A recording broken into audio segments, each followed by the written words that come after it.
Hi, Nikola. How are you? I'm very good, Nir. Many thanks for having me here today. How are you doing? Yes, I really respect your work. I'm working with all the Visa team. It's amazing what you guys are doing. I'm so happy that we are here on the summit live. Lots of people are waiting for this keynote today. And before I'm going to ask you, I have so many questions about the NFT space, the white paper, the CryptoPunk and everything. I want the audience to know a little bit about yourself before we start. So give us a little bit of a background about your role at Visa. Thank you, Nir. First of all, it's an absolute pleasure to be here today. Me and the whole of Visa team are looking forward to the inaugural Coin Nations and hopefully to many others which will follow. My role at Visa, I'm the Visa Crypto Business Lead for Europe. And I'm here to help support our clients with any problems or kind of questions they may have about our crypto strategy and really to help them onboard onto our network. I'm also very passionate about the whole kind of crypto ecosystem and also in the very early days of building my own NFT collection.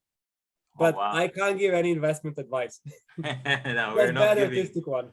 That's something I really like right now about Visa, because I'm thinking you're not only talking about it, you're actually practicing it, right? Yes, we are. As you know, we have recently purchased CryptoPunk 7610, and we are excited to start this journey as a company. And how does a company like Visa go all the way, showing leadership in this space? Like, as I said, it's one thing to talk about it, but it's another thing to take part in the community with the creators and everything.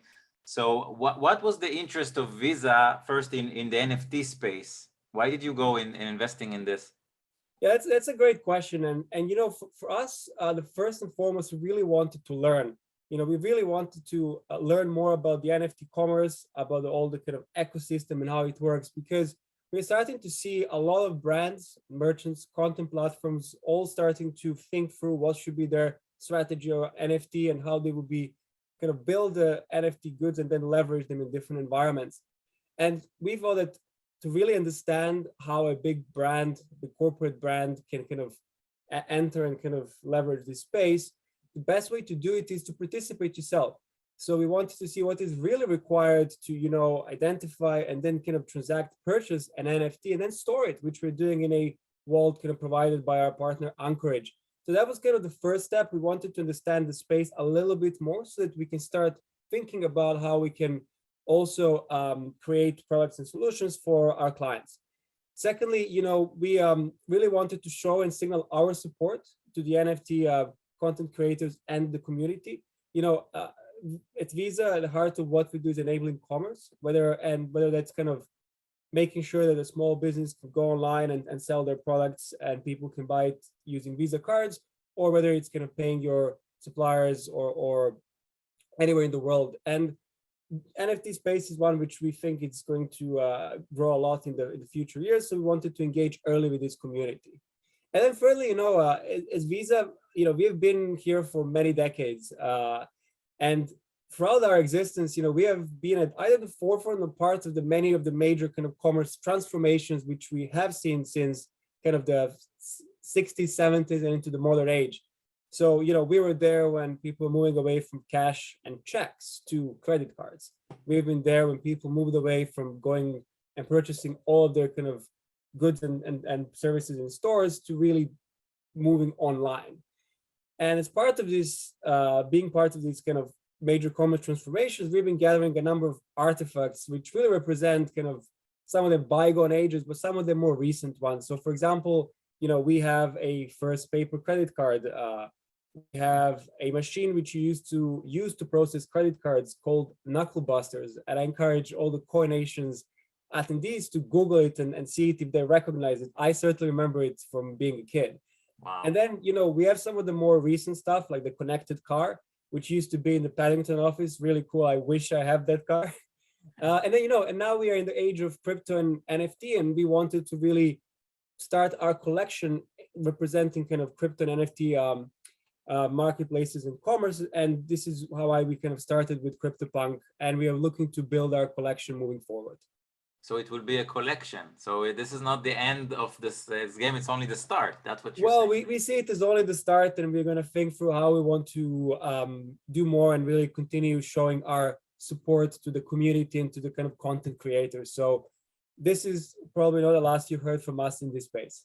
Wow, wow. Yeah, only in the week that all the world heard about it, everybody start, brands starting being more interested, marketplaces, e-commerce, everybody are so keen to it because Visa made the move, the statement, and then so many merchants are following. And I know that you published a white paper with it. So Yes. what was the purpose of the white paper? Maybe actually we're going to share it on the Visa booth because many people want to read it, lots of merchants here. But tell us, what is it about?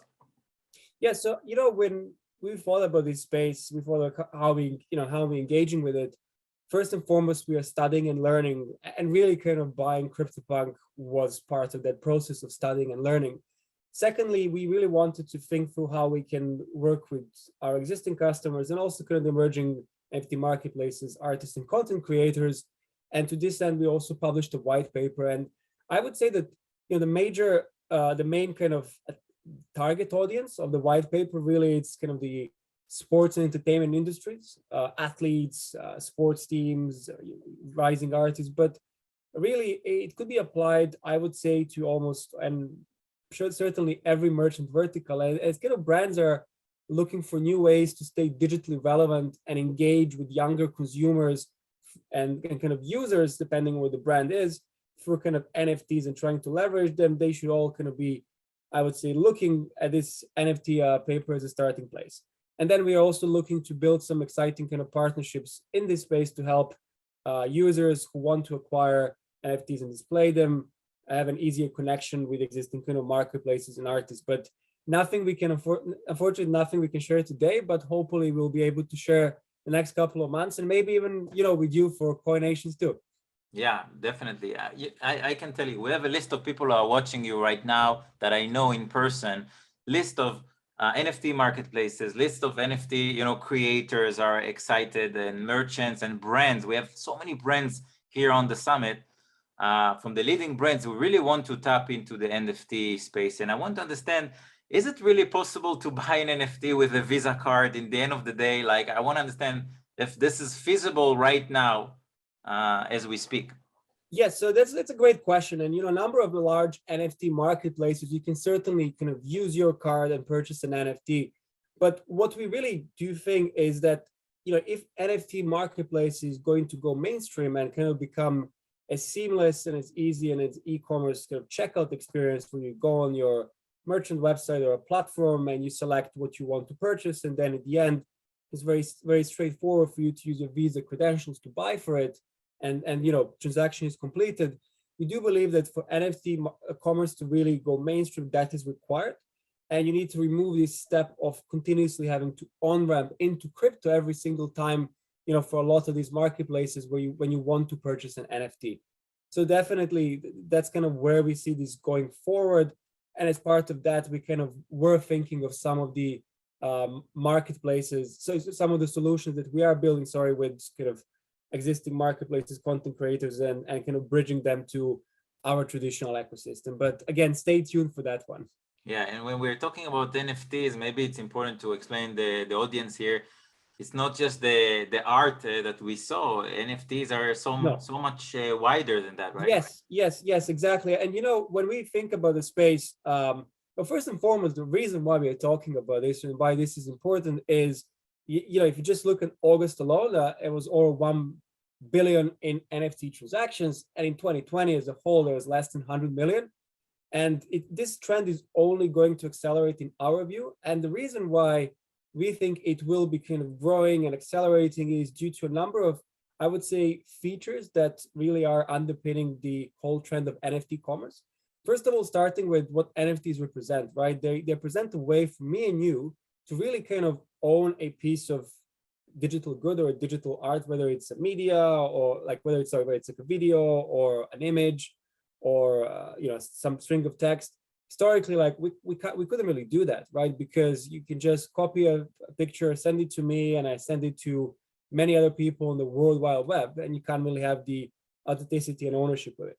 Secondly, we see that NFTs and digital goods have ability to be leveraged at the same time in multiple environments. So let me ask you a question. What's your favorite music genre, for example? Let's say pop. So imagine, you love pop artists, and then you're constantly in the prowl looking for the next thing. And you imagine you find this amazing young artist, and you're really into the artist, you're following them, you're buying the album, the LPs, the new songs, etc. And imagine now they released an NFT of a new song, and you buy it, and you proudly display it, and you show your support, you show your love. And then, maybe with this NFT, you can also access a chat group where all the other super fans are discussing this artist, exchanging selfies they have with the artist, and all these exciting things that you do as a super fan.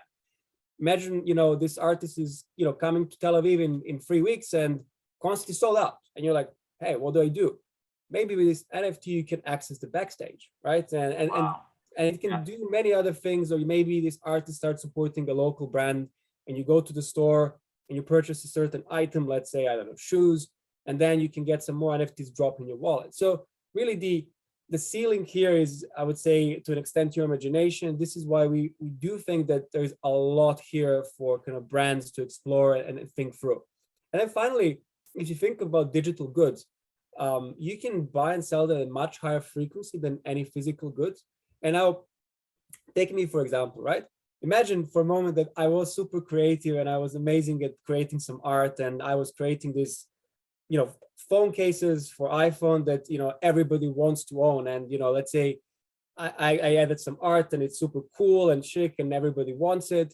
And I started selling in, UK, then in Ireland, then maybe 5 markets in Europe. And through the power of kind of e-commerce, now I can accept orders from anywhere in the world. People buy with a Visa card, I ship them.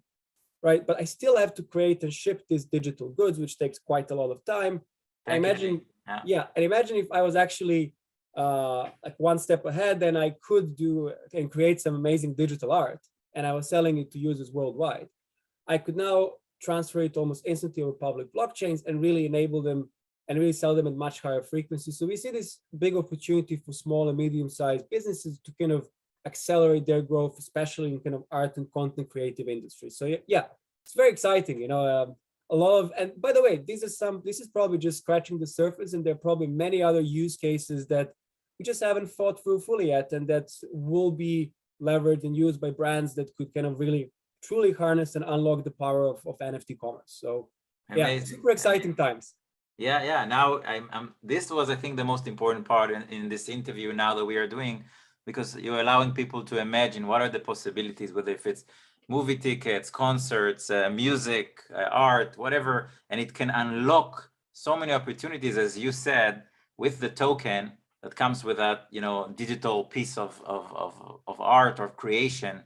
And you're driving the curiosity of the viewers here. A lot of people are watching us right now, and I know in person we have so many artists. We have a NFT music marketplace over here, and they really want to connect with Visa. I'm going to ask you, of course, about your vision, but you already answered a lot of of the vision, the potential here. Yeah. But how do people react? How do people connect with Visa? Because we have so many Visa people here. We have here a virtual booth with tons of Visa people. How do you take them and create something together? Where should they apply? Where should they look for more information about it? Neil, that's a great question, and there's plenty of resources out there. You can see a lot of things on our website, but given the kind of nature of the summit, I would really encourage all of the kind of attendees to reach out directly to any of the Visa participants they are kind of seeing, in whether it's in me or other people who will be part of the different sessions with you, and also kind of join our booth and ask questions to our account executives. We are here to support. We are here to help you onboard onto our network, and we want to grow together with you. That's kind of really what's driving us and our engagement with the whole of the crypto ecosystem. Amazing. And we are calling the summit like a matchmaking summit, like a matchathon. So people are able to book 15 minutes with you, personally with you, right after we finish the call. If you're still gonna hang around here, people are able to book during the summit. There's 15 minutes with you, talk business with you, with the Visa representative here on the summit. And then later, if it's relevant, they can schedule a longer call, of course, just like we can have a longer meeting. But I think in 15 minutes, people can understand how to work with you in a practical level. Sure. And of course, people can follow you on LinkedIn, as I did, and all the other social network, Twitter. I see Visa is very, very active everywhere. Last question. I mean, yeah. I really wanted to ask you about your vision for this space with Visa, with the space in general. You know, where is it taking us? Like the NFT big opportunity here. That's a great question, and I would say from our perspective, we'll continue to kind of learn, monitor, engage with our clients, and help them think through their strategies and how they should approach the NFT commerce and how should they kind of leverage their brands, remain digitally relevant, and kind of engage with the community. In terms of where it will go, you know, nobody knows, and only time will tell. And I think that's the really exciting part about it. I think what's probably true for many major technology kind of trends and new use cases, as long as a business you have a kind of an open mind and you're willing to think through and try and participate, engage, and really experiment with this new use case with technology, you will be on the right track. And that's kind of the main thing I would say to all the parts of the ecosystem, whether it's, you know, issuers, acquirers, merchants, or content creators.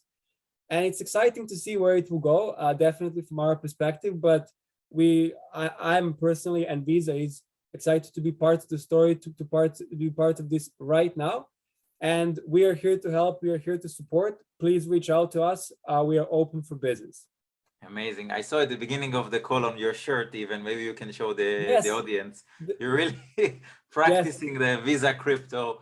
You're really there. I mean, people who haven't thought that it's possible. Visa showed the way and is showing the way with all your leadership team. And we have so many of them, lucky to have so many of them on the summit. So thank you very, very much. And stay around for the meetings, the questions, the answers over here on the platform. Thank you, Nir, and we'll hopefully speak again, yes, and very soon. Enjoy the rest of the summit. Thank you. Thank you. Bye-bye.